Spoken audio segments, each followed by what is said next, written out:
اعوذ باللہ من الشیطان الرجیم، بسم اللہ الرحمن الرحیم۔ میں آپ کی میزبان نور زہرا نقوی مدرسہ تعلیم القرآن کی طرف سے، اور آج ہمارے ساتھ موجود ہیں مدرسہ تعلیم القرآن کی طلبہ فاخر ابیہا علی بخاری، اور آج ہماری اس گفتگو کا موضوع نماز میں سجدے کے شرعی احکام اور مسائل ہیں۔ تو جی فاخر، اس موضوع کے متعلق میرا آپ سے سب سے پہلا سوال یہ ہے کہ آپ مجھے بتائیے گا کہ اگر کسی کی پیشانی پر کوئی پھوڑا یا کوئی زخم بن جائے کہ جس کی وجہ سے وہ سجدہ صحیح طرح نہیں کر سکتا، تب وہ سجدہ کیسے کرے؟ جی، آپ نے بہت اچھا سوال کیا ہے۔ اگر کسی کی پیشانی پر کوئی پھوڑا یا زخم بنا ہو اور وہ پوری پیشانی پر پھیلا ہوا ہو تو اس کے لیے ہے کہ وہ اپنی پیشانی کی دونوں اطراف پر سجدہ کرے۔ اگر اس کے لیے ممکن نہیں ہے تو اپنی تھوڑی پر یعنی چین پر سجدہ کرے۔ اگر اس کے لیے یہ بھی ممکن نہیں تو اپنے چہرے پر جس جگہ پر بھی سجدہ کر سکتا ہے وہ سجدہ کرے۔ اگر اس کے لیے یہ بھی ممکن نہیں تو اپنے سر کے اگلے حصے پر سجدہ کرے۔ مومنین اکرام، فاخر نے بہت زیادہ اچھے انداز سے ہمارے سامنے سوال کا جواب بیان کیا ہے کہ اگر کسی کی پیشانی پر کوئی پھوڑا یا زخم ہو تو اپنی پیشانی کی دونوں اطراف پر یعنی دونوں سائڈز پر سجدہ کرے۔ اگر وہ ایسا نہیں کر سکتا تو اپنی چن پر سجدہ کرے۔ اگر وہ چن پر بھی سجدہ نہیں کر سکتا تو اپنے چہرے پر وہ جہاں پر بھی سجدہ کر سکتا ہے وہاں پر سجدہ کرے۔ لیکن اگر وہ چہرے پر بھی نہیں سجدہ کر سکتا تو اپنے سر کے اگلے حصے پر سجدہ کرے۔ تو آئیے ایک اب بہت زیادہ اہم مسئلہ ہم فاخر سے پوچھتے ہیں کہ فاخر آپ بتائیے گا کہ اگر کسی شخص کو مجبوراً کسی کیچڑ والی جگہ پر نماز پڑھنی پڑے تو اب ایسے موقع پر وہ سجدہ کیسے کرے؟ اگر کسی شخص کو کسی مجبوری کے تحت کیچڑ والی جگہ پر نماز پڑھنی پڑے تو اسے اختیار ہے کہ وہ سجدے کے لیے سر سے کھڑے ہو کر اشارہ کرے اور تشہد بھی کھڑے ہو کر پڑھے۔ اگر وہ ایسا نہیں کرنا چاہتا تو وہ سجدہ اور تشہد معمول کے مطابق بیٹھ کر پڑھے۔ جی مومنین اکرام، جیسا کہ آپ نے سنا کہ اگر کسی شخص کو مجبوراً کسی کیچڑ والی جگہ پر نماز پڑھنی پڑے تو یہاں پر اس کے پاس اختیار ہے کہ چاہے وہ کھڑے ہو کر نماز پڑھ لے یا چاہے وہ بیٹھ کر نماز پڑھے، یعنی وہ چاہے کھڑے ہو کر سجدہ کر لے اور کھڑے ہو کر تشہد پڑھ لے یا چاہے معمول کے مطابق بیٹھ کر سجدہ اور تشہد پڑھے۔ تو آئیے مومنین اکرام، ہم اور سے سوال پوچھتے ہیں کہ اگر کوئی شخص اپنی پیشانی کو سجدگاہ تک نہیں پہنچا سکتا تو ایسے موقع پر اسے کیا کرنا چاہیے؟ تو جی فاخر آپ بتائیے گا کہ اگر کوئی شخص اپنی پیشانی کو زمین تک نہیں پہنچا سکتا، سجدگاہ تک نہیں پہنچا سکتا تو ایسے موقع پر وہ کیا کرے؟ جی، آپ نے بہت ضروری سوال کیا ہے۔ اگر کوئی شخص اپنی پیشانی کو سجدگاہ یا جس چیز پر اسے سجدہ کرنا ہے وہاں تک نہیں پہنچا سکتا تو اس کے لیے ہے کہ وہ جتنا جھک سکتا ہے اتنا جھکے اور سجدگاہ یا جس بھی چیز پر اسے سجدہ کرنا ہے اس کو بلند کر کے اس پر سجدہ کرے، اور سجدہ اس طریقے سے کرے کہ لوگ دیکھ کر کہیں کہ یہ سجدہ کر رہا ہے۔ البتہ باقی 6 اعضاء، دونوں ہاتھوں کی ہتھیلیاں، دونوں گھٹنے اور دونوں پاؤں کے انگوٹھوں کے سروں کا زمین پر رکھنا واجب ہے۔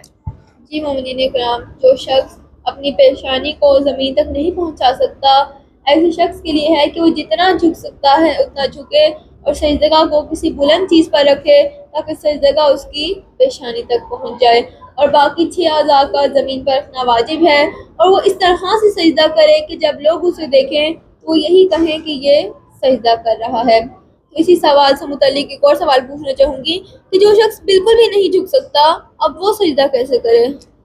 جو شخص بالکل بھی نہیں جھک سکتا اس کے لیے ہے کہ وہ اپنے سر سے سجدے کے لیے اشارہ کرے۔ اگر اس کے لیے ممکن نہیں تو اپنی آنکھوں سے سجدے کے لیے اشارہ کرے۔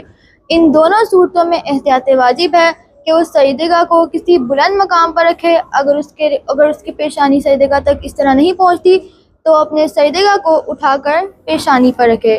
اگر وہ سر سے سجدے کے لیے اشارہ نہیں کر سکتا، آنکھوں سے نہیں کر سکتا تو دل میں سجدے کی نیت کرے، اور احتیاط واجب ہے کہ وہ ہاتھ یا اس قسم کی کسی چیز سے سجدے کے لیے اشارہ کرے۔ جی مومنین اکرام، جو شخص بالکل بھی نہیں جھک سکتا وہ سجدے کے لیے سر سے اشارہ کرے، لیکن اگر وہ سر سے اشارہ نہیں کر سکتا تو اپنی آنکھوں سے اشارہ کرے۔ اگر وہ آنکھوں سے اشارہ بھی نہیں کر سکتا تو پھر اپنے دل میں سجدے کی نیت کرے اور ہاتھ سے یا کسی ایسی چیز سے اشارہ کرے۔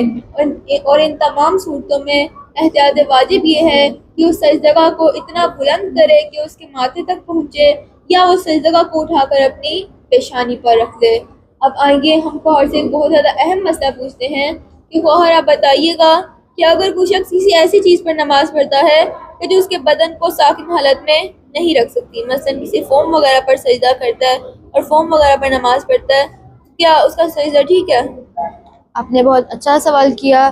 اگر کوئی شخص کسی ایسی چیز پر نماز پڑھتا ہے یا سجدہ کرتا ہے کہ جو ساکن نہیں رہ سکتی، مثلا فوم یا اس قسم کی کسی چیز پر، تو اس کی نماز باطل ہے۔ لیکن اگر کوئی شخص کسی ایسی چیز پر سجدہ کرے کہ جو تھوڑا سا نیچے جا کر ساکن ہو جائے، سکون میں آ جائے، تو پھر اس کی نماز، اس کا سجدہ صحیح ہے۔ جی مومنین کرام، اگر کوئی شخص کسی ایسی چیز پر سجدہ کرتا ہے جس کے بدن کو ساکن نہیں رکھ سکتی، مثلا فوم وغیرہ، تو اس کی نماز باطل ہے۔ لیکن اگر کوئی شخص کسی ایسی چیز پر سجدہ کرتا ہے کہ جو کچھ نیچے جا کر اس کے بدن کو ساکن حالت میں رکھتی ہے، تو ایسی چیز پر سجدہ کرنا صحیح ہے۔ تو خواہر آپ مجھے بتائیے گا کہ اگر کوئی شخص مجبوراً یا بے اختیار سجدے سے اپنی پیشانی اٹھا لے، یعنی مثلا اگر اسے کوئی کانٹا وغیرہ چبھ جائے یا کوئی نوکیلی چیز چبھ جائے، اب وہ سجدے سے اپنا فوراً سے سر اٹھا لیتا ہے، تو کیا اس کا یہ سجدہ شمار ہوتا ہے یا نہیں ہوتا؟ اگر کوئی شخص سجدے میں سر رکھتے ہی اپنا سر فوراً سجدے سے اٹھا لیتا ہے، اب اس کا سجدہ شمار ہوگا، اب چاہے اس نے سجدے کا ذکر پڑھا ہے یا نہیں، اس کا سجدہ شمار ہوگا۔